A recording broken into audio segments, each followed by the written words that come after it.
Knee replacement surgery has come a long way, and robotics has a lot to do with that.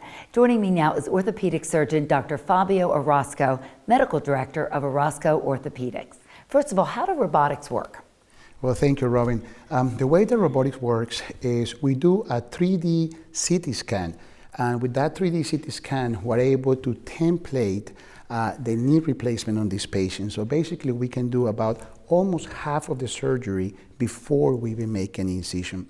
I'm able to size the knee, position the components exactly where they're supposed to be for that particular patient, realign the leg and balance the ligaments, and those things usually have to be done during surgery in a traditional knee replacement.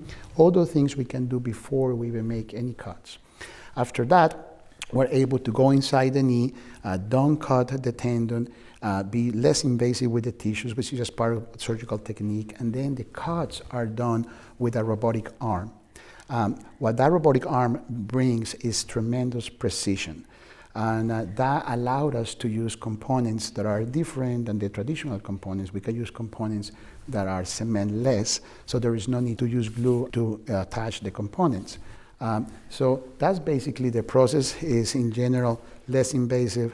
Surgery actually takes less time and is much more precise than traditional knee replacements. How does that make a difference to the patient? That's a great question. The technology is still very new. I've been doing it for 4 years, so we don't have long-term results.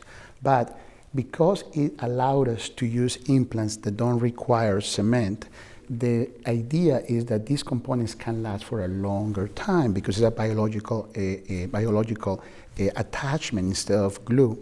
This becomes really important because nowadays younger patients are actually getting knee replacements and they expect to have knees that can last for a long time. So that's one of the best ways that robotics can help our patients. Good news for a lot of people. Thanks so much, Dr. Fabio Orozco of Orozco Orthopaedics. I'm Robin Stoloff, and you're living well.